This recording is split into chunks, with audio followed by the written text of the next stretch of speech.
السلام علیکم ورحمۃ اللہ وبرکاتہ۔ میں نے ایک بیوہ عورت سے شادی کر لی۔ اس عورت کا ایک 3 سال کا بیٹا بھی تھا۔ میں نے شروع میں اسے بہت پیار کیا تھا، مگر جیسے ہی میرا اپنا بیٹا پیدا ہوا میری ساری توجہ پیار اس کے حصے میں آ گیا۔ میں یتیم بچے کو نظر انداز کرنے لگا۔ دھیرے دھیرے میرا رویہ اس کے ساتھ برا ہوتا گیا۔ ایک دن یتیم لڑکے اور میرے بیٹے کی بیچ لڑائی ہوئی۔ میں نے لڑکے کو گھر سے باہر نکال دیا۔ اب وہ 8 سال کا ہو چکا تھا۔ جاتے جاتے اس نے کہا کہ ایک ضروری چیز لے جانا ہے۔ اس نے میری تصویر جو فریم میں رکھی تھی وہ اٹھائی اور بھاگ گیا۔ میں نے گیٹ سے جاتے دیکھا اور میری تصویر کو بوسہ دے رہا تھا۔ میرے دل کو ایک پل کے لیے کچھ ہوا، مگر پھر میں بھول گیا۔ 13 سال بعد جب ایک دن آپ میرا یقین نہیں کریں گے کہ آپ کے باپ کی نیت ٹھیک نہیں ہے۔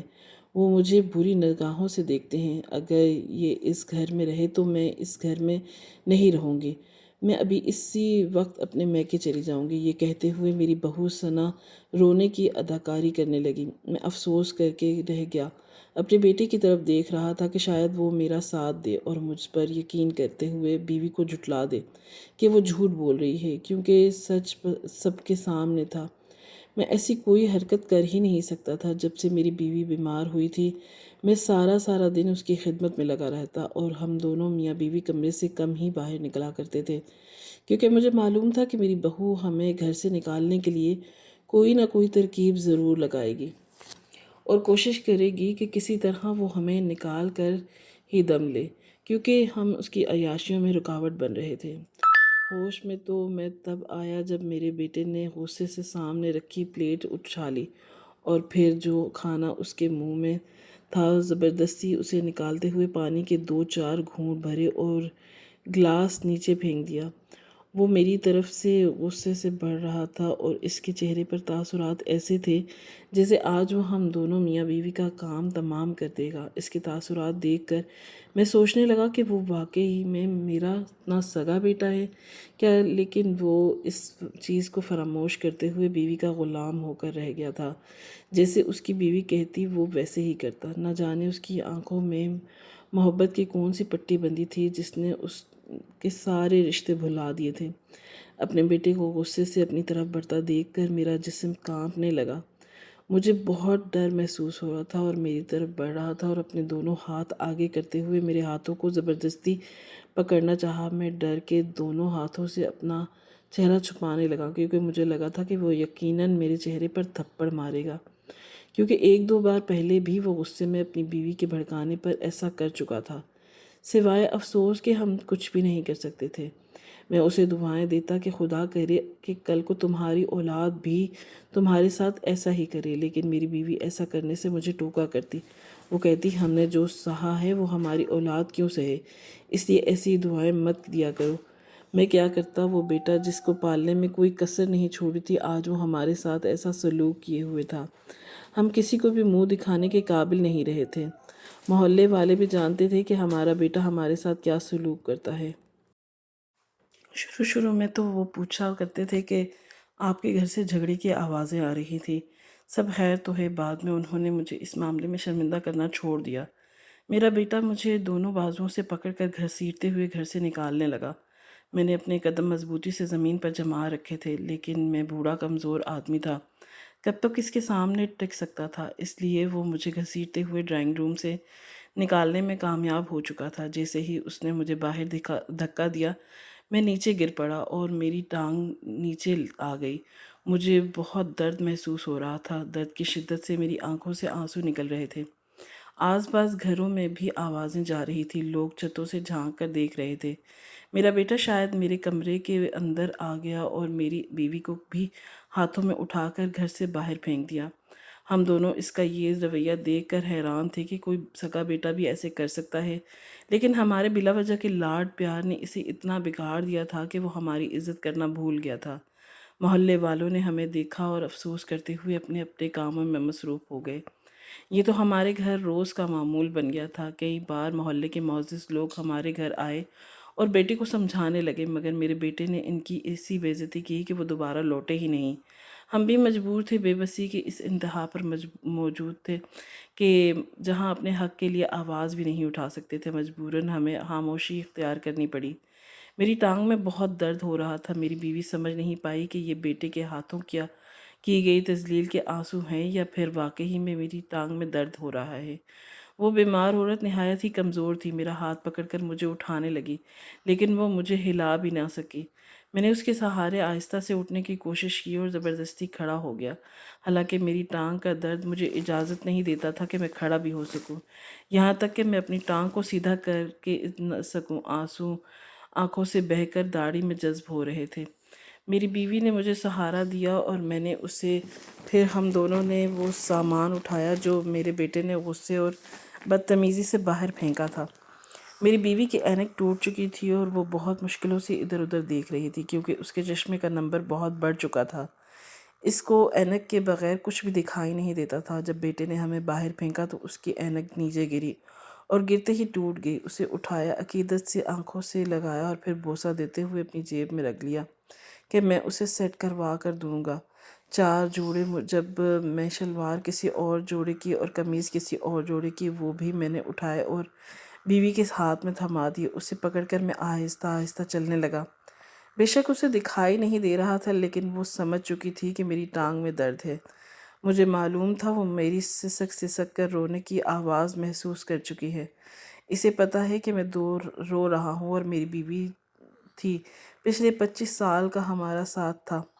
وہ جان چکی تھی کہ میں کتنا اداس ہوں، اس لیے میرے ہاتھ کو ہلکے سے دباتے ہوئے کہنے لگی کہ فکر مت کرے، اللہ سب کچھ دیکھ رہا ہے، پریشان ہونے کی ضرورت نہیں ہے۔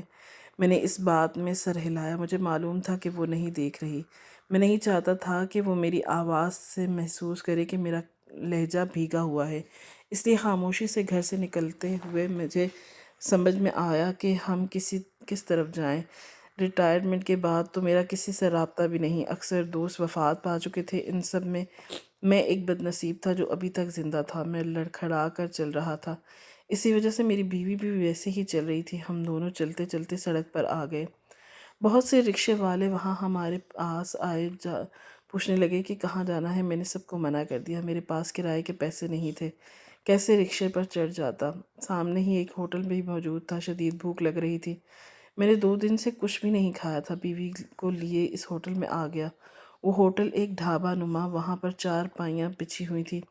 میں نے اپنی بیوی کو پکڑ کر وہاں بٹھایا اور خود بیرے کو بلانے لگا اور بولا کہ پاس بلایا تو اس نے کہا کہ بہت بھوک لگی ہوئی ہے، کھانا چاہیے، لیکن ہمارے پاس پیسے نہیں ہیں۔ اگر تم لوگ ہمیں کھانا کھلا دو تو ہم تمہارے جتنے بھی گندے برتن ہیں وہ دھو دیں گے، وہ سارے دھو دیں گے، لیکن ہمیں کھانا دے دو۔ میری بیوی نے دوائیاں کھانی ہیں، اگر اس نے دوائی نہ کھائی تو اس کی طبیعت بہت بگڑ جائے گی۔ میں روتے ہوئے اس سے التجا کرنے لگا وہ میری مدد کر دے۔ تبھی مینیجر آیا۔ میں اس کی طرف بڑھا اور اس سے درخواست کرنے لگا ہمیں کھانا دے دو، لیکن وہ کسی صورت مان نہیں رہا تھا۔ مجھے رونا آ رہا تھا۔ تبھی نہ جانے اس مینیجر کو کیا ہوا کہ وہ کہنے لگا کہ ٹھیک ہے، برتن مت دھونا، میں تمہیں مفت میں کھانا کھلا دیتا ہوں۔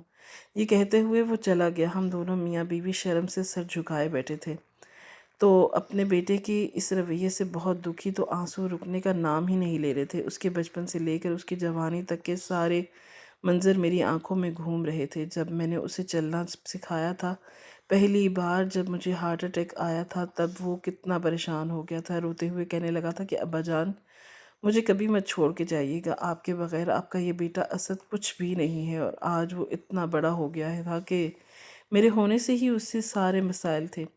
مینیجر کی آواز پر اپنے خیالات سے واپس آیا۔ سامنے اتنا زیادہ کھانا دیکھ کر میں حیران ہو گیا۔ وہاں پر مختلف قسم کی ڈشز موجود تھی، اتنی تو پچھلے 10 سالوں سے میں نے اپنی آنکھوں سے نہیں دیکھی تھی۔ میں حیرت سے مینیجر کو دیکھنے لگا۔ وہ خوش اخلاقی سے بات کرتے ہوئے بتانے لگا کہ یہ سب ہمارے باس نے آپ کے لیے بھیجا ہے، اور اگر کبھی بھی آپ کو کھانا کھانا ہو یا لینا ہو تو آپ یہاں آرام سے آئیے اور مفت میں کھانا کھائیے۔ میں حیرت سے اس کی بات سن رہا تھا۔ اس کی اتنی ہمدردی اور توجہ محسوس کر کے میں اس کے گلے جا لگا اور اس کو بہت سی دعائیں دینے لگا۔ وہ کہنے لگا کہ بے فکر ہو کر کھانا کھائیے۔ ہم دونوں کھانا کھانے لگے۔ میں نوالا توڑ توڑ کر اپنی بیوی کے منہ میں ڈالتا جا رہا تھا، اور پھر جب اس نے کھانا کھا لیا تو بچا ہوا کھانا میں نے کھا لیا۔ میری بیوی مجھ سے پوچھنے لگی کہ کیا تمہارے پاس پیسے ہیں؟ میں نے اسے کہا کہ ہاں۔ میں نے اسے پتہ نہیں لگنے دیا کہ مینیجر نے ہمیں مفت میں کھانا کھلایا ہے۔ کیونکہ اس کی غیرت ہرگز گوارا نہ کرتی کہ ہم مجبور اور بے بس کہلائے جائیں اور پھر ہم لوگ اپنے زکوٰۃ اور خیرات کے پیسے سے کھانا کھلائیں۔ اب سمجھ نہیں آ رہا تھا کہ ہم لوگ کہاں جائیں، کہاں، ہماری تو کوئی رہائش بھی نہیں ہے۔ تبھی ایک خوبرو آدمی ہمارے پاس آیا اور کہنے لگا کہ آپ لوگوں کو کہیں چھوڑنا ہے تو چھوڑ دوں، میں صبح سے آپ لوگوں کو یہاں در بدر بھٹکتا ہوا میں دیکھ رہا ہوں، آپ کہیں تو آپ جہاں جانا چاہتے ہیں میں آپ کو رکشے میں لے جاؤں گا، آپ جیسے لوگوں سے کرائے کے پیسے نہیں لیتا۔ یہ کہتے ہوئے وہ آدمی ذرا سی ہمارے ساتھ ہمدردی کرنے لگا۔ اس کی شکل عجیب غنڈے موالیوں کی طرح تھی۔ ایک بار میں تو مجھے اس سے ڈر محسوس ہوا۔ اس کی لال ہوتی آنکھیں عجیب سا خوفناک منظر پیش کر رہی تھی۔ رات ہوئی تو ایسے آدمی پر یقین کرنا، اس کے ساتھ چل پڑنا میرے لیے ناممکن تھا، کیونکہ میرے ساتھ میری بیوی بھی موجود تھی۔ مجھے لگا شاید وہ چوری کی نیت سے ہماری طرف آ بڑھا ہے۔ کہنے لگا کہ میری ماں جی میرے ساتھ رہیں، اگر آپ لوگ میرے ساتھ جانے میں اچھا محسوس کرتے ہیں تو آ جائیں۔ جب میری بیوی کہنے لگی کہ ہاں مجھے چھوڑ دو، میں نے اپنی بیوی کو گھور کر دیکھا، وہ ہمیں کہاں چھوڑے گا، ہمارا تو کوئی اور ٹھکانہ بھی نہیں۔ تبھی کہنے لگی کہ اولڈ ایج ہوم ہمیں چھوڑ دو، ہمارے علاقے میں حال ہی میں ایک اولڈ ایج ہوم بنا ہے اور اس کا ذکر میں نے ہی اپنی بیوی کے سامنے کیا تھا۔ 2 مہینے پہلے جب میرے بیٹے نے مجھے تھپڑ مارا تھا تب میں نے اپنی بیوی کو کہا کہ گھر چھوڑ کر وہیں چلے جاتے ہیں، کیونکہ اب ہمارا یہاں پر رہنا بنتا نہیں ہے، اور بہو کا رویہ تم دیکھ چکی ہو، اب تم کہو ویسے ہی کریں گے۔ تب میری بیوی نے کہہ دیا تھا کہ اپنی بیوی کی باتوں میں آ کر یہ کر رہا ہے، ہم اسے سمجھائیں گے تو وہ سمجھ جائے گا۔ اولڈ ایج ہوم کا نام سن کر میری آنکھوں سے آنسو نکل آئے۔ میری بیوی بھی رو رہی تھی۔ میں نے اسے کہا کہ پہلے مجھے اپنی بیوی کا چشمہ سیٹ کروانا ہے، کیا تم مجھے وہاں لے جاؤ گے؟ تو وہ کہنے لگا کہ ہاں آپ لوگ چلیں تو صحیح۔ وہ ہم دونوں کو ایک ایسی جگہ لے آیا جو اولڈ ایج ہوم تو نہیں تھا، لیکن ایک بہت بڑا ڈیرا تھا جہاں ہمارے جیسے اور بھی لوگ تھے، اور ان میں سے کچھ کے میرے جان پہچان تھی، کیونکہ میں روز مسجد سے آتا جاتا بھیک دیا کرتا تھا۔ یہ آدمی ہمیں اس کے لیے لایا تھا تاکہ ہم سے بھیک منگوا سکے۔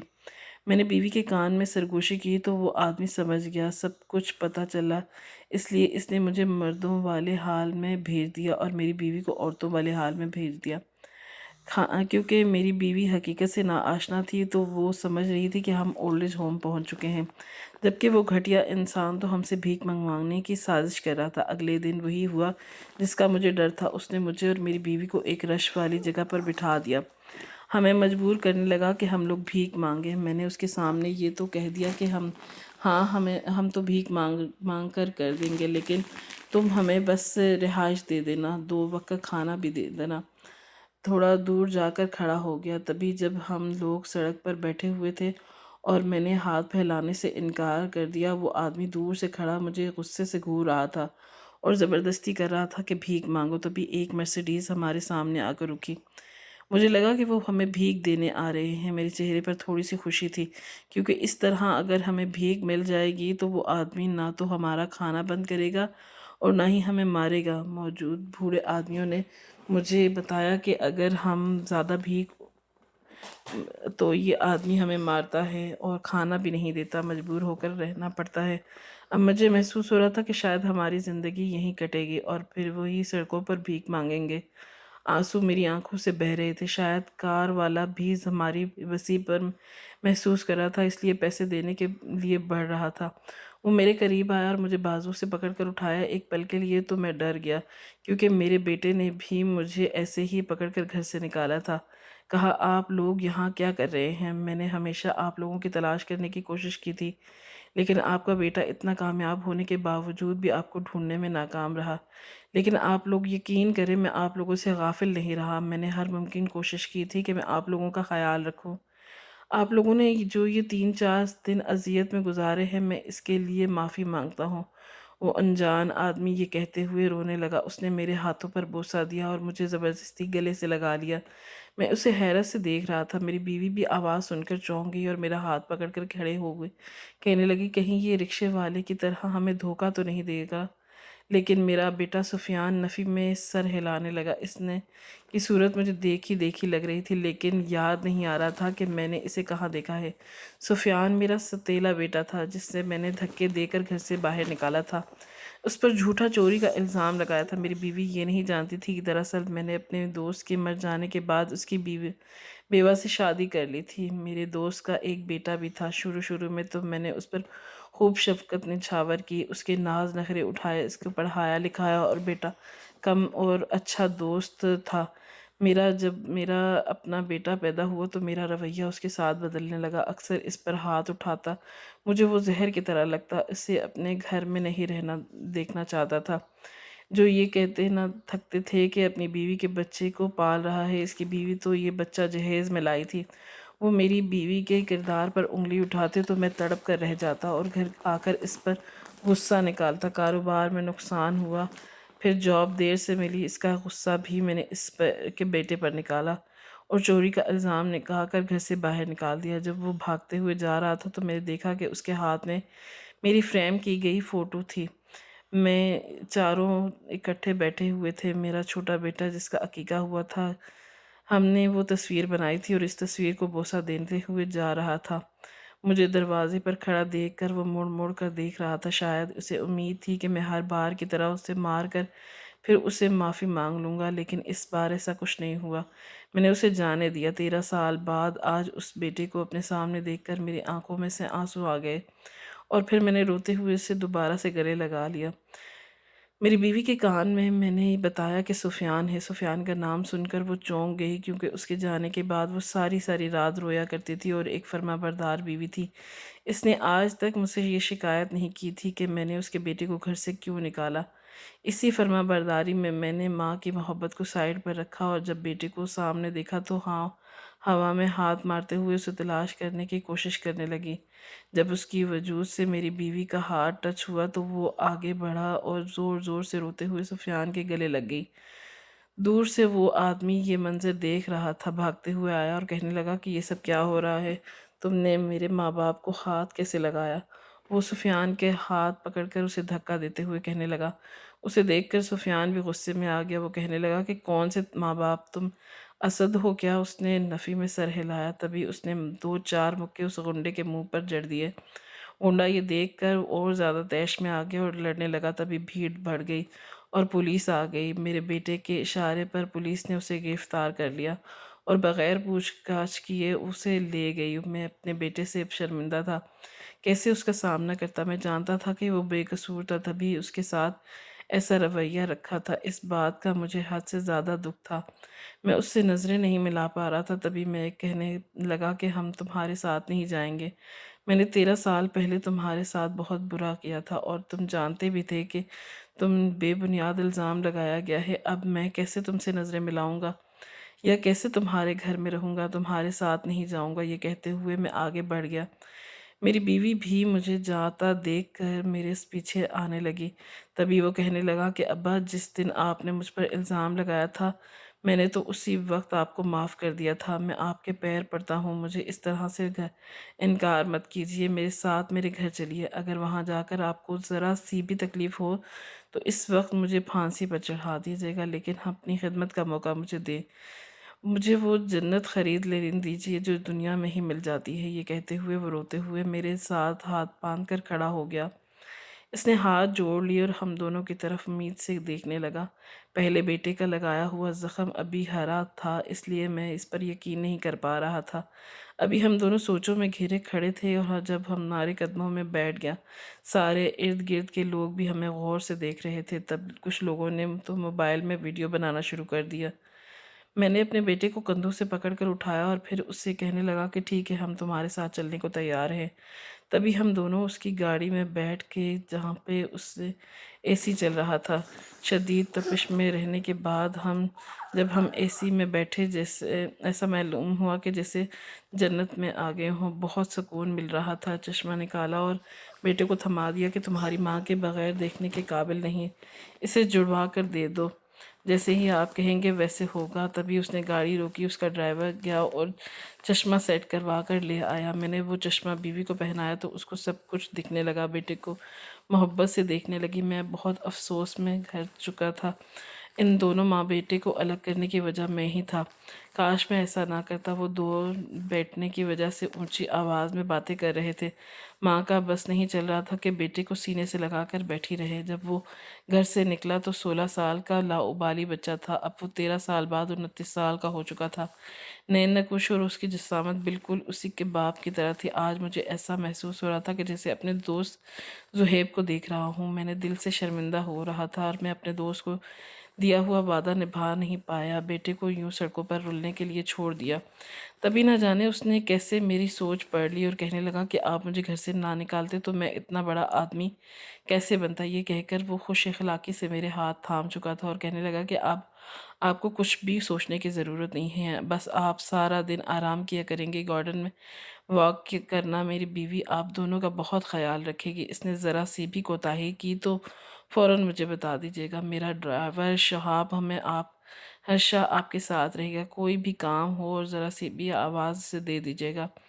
ہمارے آرام کی اتنی پرواہ اور ہمارا سگا بیٹا نہ جانے کیوں ہمیں گھر سے نکال چکا ہے۔ سفیان کو کامیاب دیکھ کر دل میں سکون اتر آ گیا اور مجھے خوشی ہو رہی تھی کہ میری بس غلطی نے اس کے مستقبل تباہ نہیں کیا بلکہ سنوار دیا۔ گھر آ کر ہمیں بہت راحت ملی، نوابوں کی طرح کی زندگی گزار رہا تھا۔ بس سارا دن ہم دونوں عبادت کرتے، اس کے بعد واک کرنے چلے جاتے اور شام میں چائے اپنے بہو اور بیٹے کے ساتھ پیتے تھے۔ سفیان کی بیوی بہت اچھی تھی، اس کے ماں باپ نہیں تھے، وہ یتیم لڑکی تھی۔ جب ہم اس کے گھر گئے تو وہ اپنے ماں باپ کی طرح ہمیں سمجھنے لگی اور حد سے زیادہ ہمارا خیال رکھنے لگی۔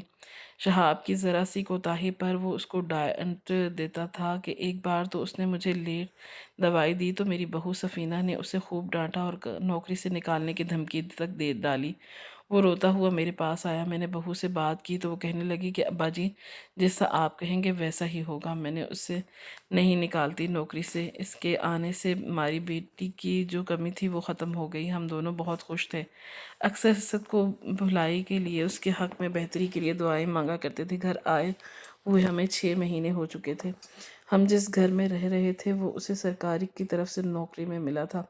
جب اپنا گھر بنانا شروع کیا تو وہاں روزانہ ہمیں لے کے جاتا اور شہاب کو جانا پڑتا۔ مستری مزدور اچھے کام کر رہے تھے، کہیں بھی غفلت سے کام نہ کریں۔